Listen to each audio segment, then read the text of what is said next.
sprint. Et en fait, quand il est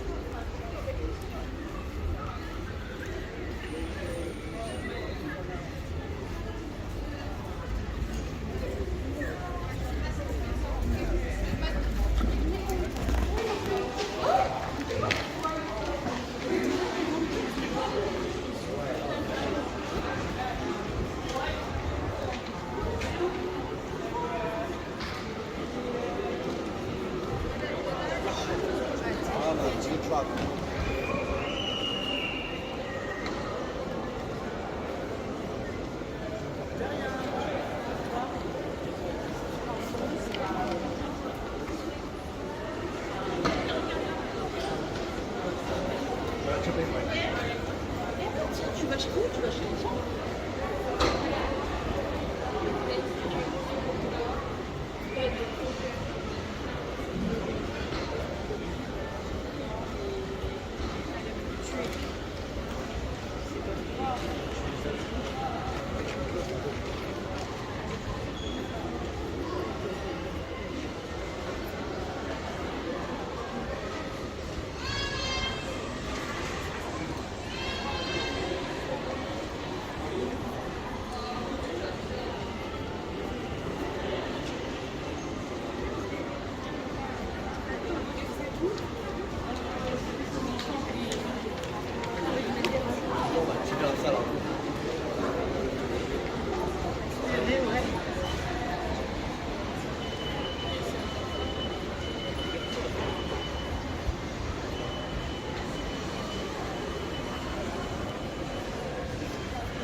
Right, that was a quick tour of Europe. A nice shopping centre there. Now I'm on the big bus tour.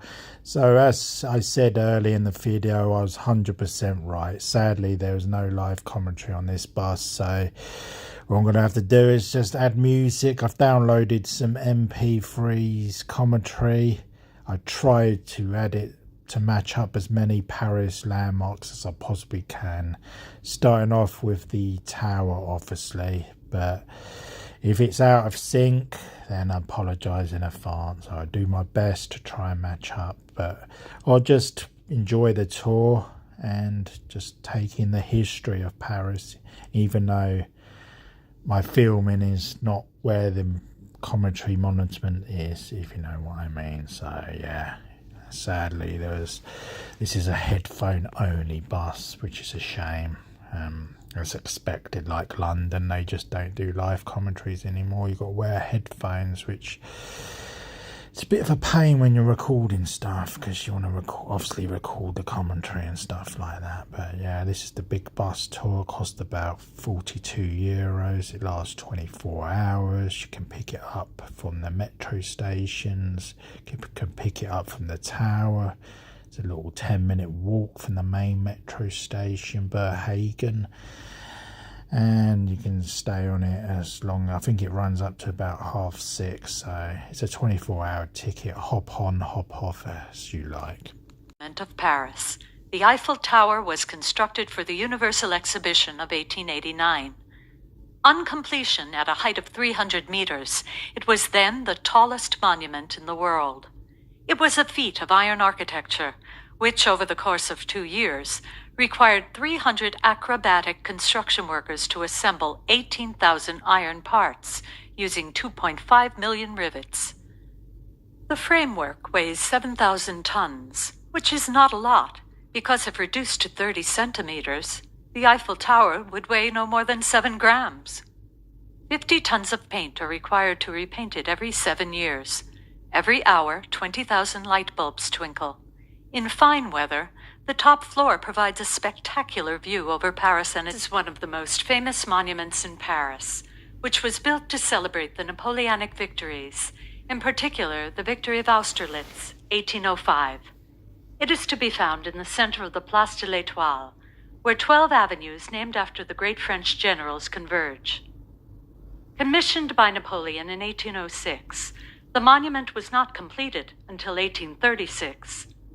45 meters high and 46 meters wide, its low-relief sculptures depict the great battles of the Republic and Empire. On the right, when coming from the Champs-Élysées, the famous Marseillaise by the sculptor Rude represents the departure of the volunteers of 1792, enlisted by the Legislative Assembly to face the Prussian invasion of Lorraine. It is an allegory of the home country, calling citizens to defend their independence. Beneath the arch is the tomb of the unknown soldier, a symbol of the fallen in the First World War, in memory of whom a flame is kept burning. One may also read the names of the battles and the 558 generals. Those killed in action are underlined. Inside, the Arc de Triomphe Museum relates how the edifice was created. From the terrace roof, there is a fabulous view of Paris, the Champs-Élysées and La Défense, the Voie Royale, Royal Way, 7 kilometers long. Things to see: the tomb of the unknown soldier, the monument sculptures, the large avenues leading from the Arc de Triomphe, the Champs-Élysées. At 6:30 p.m., the flame of the unknown soldier is rekindled. On the 21st of June, the sun sets in the Arc de Triomphe. Things to do: ascend the Arc de Triomphe and admire the view, which extends from the Louvre to La Défense, la Voie Royale. The Church of Sacré-Cœur, due to its location on the top of Montmartre Hill, is one of the landmarks of Paris, and more specifically of Montmartre. Constructed in memory of the fallen of 1870, according to the design laid out by Paul Labadie, the church is made of limestone, which whitens in the rain. It is not a parish church, but a place of pilgrimage. People come from all over the world to worship the Sacré-Cœur de Jésus, Sacred Heart of Jesus. The Neo-Byzantine style of the group of buildings was widely debated, and the construction work lasted from 1876 to 1914, despite large public funding and the work of 3 architects. There is a remarkable view from the dome.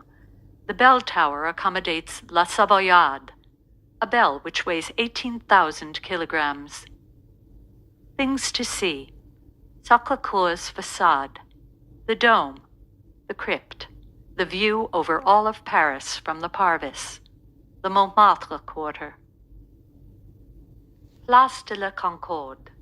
Designed in 1748 to accommodate the equestrian statue by Bouchardon of King Louis XV, the square is one of the most elegant places in Paris, typifying the neoclassical French style. The statue of Louis XV met the same fate as all other symbols of the monarchy during the Revolution. It was melted down in 1792, and a Statue of Liberty was erected in its place. The square was an important location at the time of the Revolution, as it was here that the guillotine was set up. It is estimated that more than 1,000 heads rolled here, including those of Louis XVI and Marie Antoinette in 1793. The Marly horses, which mark the entrance of the Champs-Élysées, come from one of the residences of Louis XVI. The obelisk, 33 centuries old, comes from the ruins of Luxor Temple in Egypt. Its twin still stands there. It was a gift from Mehemet Ali to King Charles X in 1829. Of the two hotels designed by the architect Gabriel to accommodate ambassadors, the one on the left incorporates the well-known luxury Hôtel du Crillon, and the one on the right houses the Ministry of the Navy, Admiralty. The Concorde Bridge, which links the square with the l'Assemblée Nationale, National Assembly or Congress Parliament, was constructed using stones from the Bastille.